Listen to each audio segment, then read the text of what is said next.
چلەی فەرماندە و تێکۆشەر و پێشمەرگەی دێرینی یەکێتی نیشتیمانی کوردستان شەهید نیاز دەرگەڵەیە. لێرە لە ڕەنیا ژمارەیەکی زۆر لە سەرکردایەتی یەکێتی و فەرماندە و تێکۆشەرە دێرینەکان و کەس و کار و هاوڕێ و هاوسەنگەرانی ئامادەی چلەی شەهید نیاز دەرگەڵەیی بوون. لوقمان وەردی ئەندامی سەرکردایەتی یەکێتی نیشتیمانی کوردستان بە نوێنەرایەتی قوبات تاڵەبانی هاوخەمی گەیاندە بنەماڵی شەهید نیاز و ڕایگەیاند نیاز دەرگەڵەیی شایستەی پەیکەری زێڕین بوو، نەک ناحەزانی قین لە دڵ دەستیان بچێتە خوێنی تێکۆشەرێکی قارەمان و کۆڵنەدەری وەکو شەهید نیاز. لە بنەماڵەیەک خانەدان شۆڕژجێر دڵسۆز کاریگەر لە سەرئاستی ناوچەکە و دەڤەری سۆران و دەڤەری بیتوێن و پشدەر و تەنانەت هەموو کوردستان و هەولێر بنەماڵەی ماڵی جەلالبەگ ناوێکی ناسرا و بنەماڵەیەکی خانەدان بوون.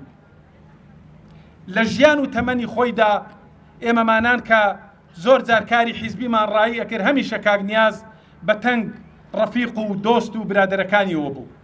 کاک نیاز شایستەی ئەوە بوو پەیکەری زێڕینی بۆ دروست بکرێ، نەک ناحەزانی قین لە دڵ دەستیان بچێتە خوێنی تێکۆشەرێکی قارەمان و کۆڵنەدەری وەکو کاکە نیاز.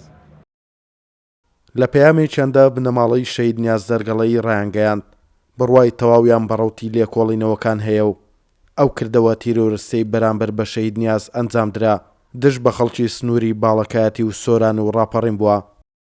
ئێمە وەک بنەماڵە لە سەرەتای کردەوەی تیرۆرکردنی شەهید نیاز بڕوای تەواومان بەهێز ئەمنیەکان هەبووە و دڵنیا بووین کە ئەم ڕووداوە بەر لە هەموو لایەک بە ڕووداوێکی دەزانین کە دژی ئەوانە ئەنجام درابێت و ئەو پێشبینیەشمان لە جێی خۆیدا بوو، چونکە بکردەوە بۆیان سەلماندین کە کردە تیرۆریستیەکەی شەهید نیاز تەنها بە دژ بە بنەماڵەکەمان ئەنجام نەدراوە، بەڵکو کردەوەیەکی دژ بە خەڵکی دەڤەری ڕاپەڕین و باڵەکایەتی و سۆران و تەواوی کوردستان ئەنجام درراوە. هەر بۆیش بۆ ساتێک لەم دۆسیا غافڵ نەبووین و دڵنیاین ئەمڕۆ یان سبەی دەگەنە ئەنجامی خۆیان و پەردە لەسەر ئەو کردەوە تیرۆرە نامرەوانە هەڵدەماڵن.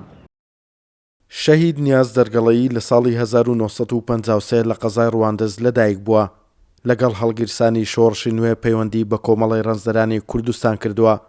لە ساڵی 1982 بۆ بە پێشمەرگە و یەکێک بووە لە تێکۆشەرە دیارەکان و ئەندامی ئەنجومەنی ناوەندی یەکێتی نیشتیمانی کوردستان بووە. لە ڕووی ئیداریشەوە بۆ ماوەی چەند ساڵێک قایمقامی قەزای چۆمان و دووکان بووە. شەوی 18 ئابی 2023 لە باغەکەی خۆیدا لە شاری ڕانیا بە دەستێکی ڕاش تیرۆر کرا. توانە عومەر، کورسات نیوز، ڕانیا.